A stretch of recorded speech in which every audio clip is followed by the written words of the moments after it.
Mitsubishi should be the most dominant Japanese automaker. Mitsubishi Motors ranked as the 6th largest Japanese automaker in 2011. However, since the Renault, Nissan and Mitsubishi alliance was formed in 2016, it seems like the company disappeared. Apart from the occasional crossovers, there hasn't been anything new and exciting from Mitsubishi. Yes, the company fell off that hard. So why did this happen? Stay tuned, because this is the Mitsubishi story of what could have been. Once upon a time in the past when Mitsubishi took the world by storm and had a successful run not just selling cars but also in motorsports and movies. First up, the Lancer 1600 GSR. This was the grandfather of the iconic Lancer Evolution rally car that went on to dominate the Group A era, and in doing so, placed Mitsubishi on the map of building highly reliable cars that could take on the world's toughest roads. To earn the title of King of Cars in Africa, the Lancer 1600 GSR won the Safari Rally Kenya twice in the 70s. Then came the Starion in the 1980s. This car caused a stir in the international market because people believed that the Japanese had trouble saying the word stallion when naming the car. Definitely not the case this time around. The nameplate is actually a combination of the word star and the mythical horse Arion in Greek mythology. Aside from the name, the Starion became popular for other reasons as it enjoyed a lot of success during its run as a Hollywood hero car. Despite being one of the first Japanese turbocharged sports cars that came fully equipped with an electric fuel ignition, the Starion went on to win in the SCCA. Another iconic model is the FTO, Mitsubishi's offering as the middle ground between the Eclipse and the 3000 GT. The FTO was a front-wheel drive Maybach V6 powered two-door coupe that was produced from 1994 to 2000. Of course, this list would not be complete without the Eclipse. Need for Speed Underground, The Fast and the Furious, Gran Turismo, you name it. The Mitsubishi Eclipse had mass appeal due to these games and movies. Then, the most technologically advanced car of its time, the 3000 GT with its active aero and four-wheel drive and twin turbos that keeps everyone talking. Another iconic model is the acclaimed Mitsubishi King of the Desert, the Pajero. The legendary Pajero SUV is so powerful that it went on to conquer the world's toughest motor race, the Dakar Rally, a total of 12 times. The Galant VR4. This car was the first to receive the legendary 4G63T engine along with an all-wheel drive system. This car became a perfect example for a car that was introduced in the 80s, with an advanced sedan that was both sporty and comfortable. Mitsubishi has an outstanding model of all time with one of the best all-wheel drive. It is none other than the Lancer Evolution. This model has stood the test of time, and it still stands as one of the best all-wheel drive cars of all time. The Lancer Evolution X Final Edition, released in 2016, marked the end of the road for the legendary model, and these are just a few of the best. So how did it all begin?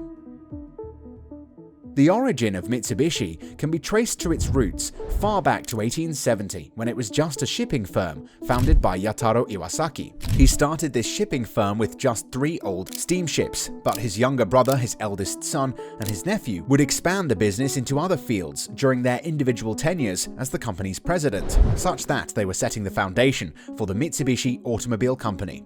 The name Mitsubishi is derived from 2 Japanese, with Mitsu meaning 3 and Hishi meaning the rhombus or diamond shape. Naturally, this name birthed the 3 rhombus shapes of the Mitsubishi logo. The productivity of the company began to increase, and their services gradually diversified into other businesses all related to shipping. It was only a matter of time before they started making their own ships.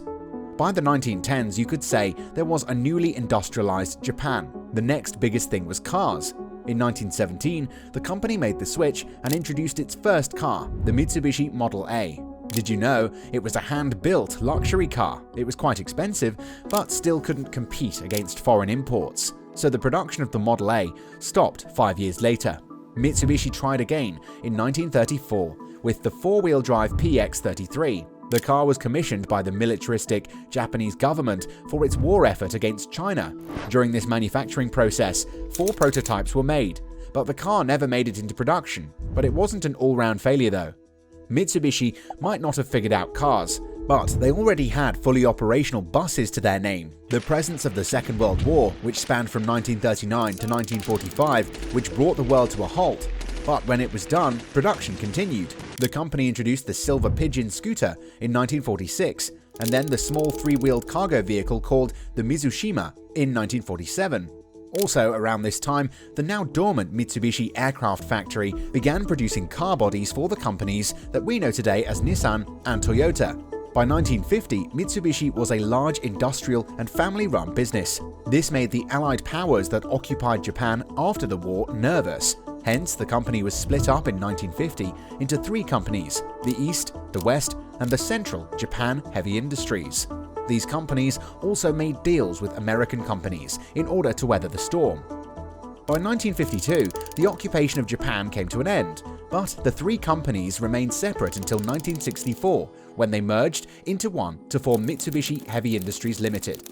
The company's first mass-produced car was the Mitsubishi 500, and it was introduced in 1960. Just like the competition, Mitsubishi focused on small, economical cars that even the Japanese middle class could afford. Mitsubishi entered the 500 into the Macau Grand Prix in 1962, and this car took the top 4 spots for the under 750cc category. This was the first sign of Mitsubishi's future in motorsport dominance. Mitsubishi gradually gained a reputation for not just being a good deal, but also for being tough and reliable. Unfortunately, this is not a smooth-sailing story of success. While Mitsubishi would go on to create innovative and exciting models in the years that followed, they would also make a couple of mistakes along the way that affected the company in the long run. Mitsubishi cars battled other automakers like Honda, Nissan, and Toyota for dominance on home territory, but soon they began to look for ways to enter the international market. Now, while the other three companies borrowed money to fund their international expansion, Mitsubishi decided to collaborate with foreign automotive partners to limit their financial risk. Two seemingly good ideas, but one was better. You see, the other companies that took out loans were able to penetrate the export market while being able to keep and push their original brand name. On the other hand, the brand name Mitsubishi got watered down due to a series of too many partnerships and collaborations. Of course, it happened gradually, so the company did not realize its mistake until it was too late. The first partnership would be with America's number 3 car producer Chrysler. Mitsubishi split off its automotive division into a separate company, Mitsubishi Motors, and sold 15% of it to Chrysler, marking the start of a long-lasting alliance sometime in 1970. Chrysler's worldwide market reach instantly skyrocketed Mitsubishi's exports, and the partnership delivered on everything that it was supposed to for both parties. Mitsubishi was now in the foreign market, while Chrysler could get a car of any kind they wanted to be built and designed by Mitsubishi. Mitsubishi launched the entry-level and first-generation Dodge Colt in 1971. It is believed that this car was Chrysler's answer to the popular Pinto model by its local competitor Ford. Again, we would mark this as another one of Mitsubishi's mistakes.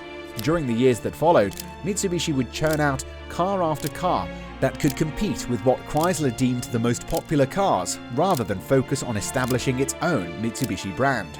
By 1980, Mitsubishi was making about 1 million cars every year. Everything was going well, until tension began to grow in their partnership with Chrysler. There were so many managerial differences, but with Chrysler having a stake in their company, there wasn't much they could do. A little hope came when Chrysler was heading for bankruptcy. They began to sell off parts of their business. Mitsubishi took advantage of this and bought out Chrysler's Australian business. With this newfound autonomy, Mitsubishi was able to start selling in the US market under their own name.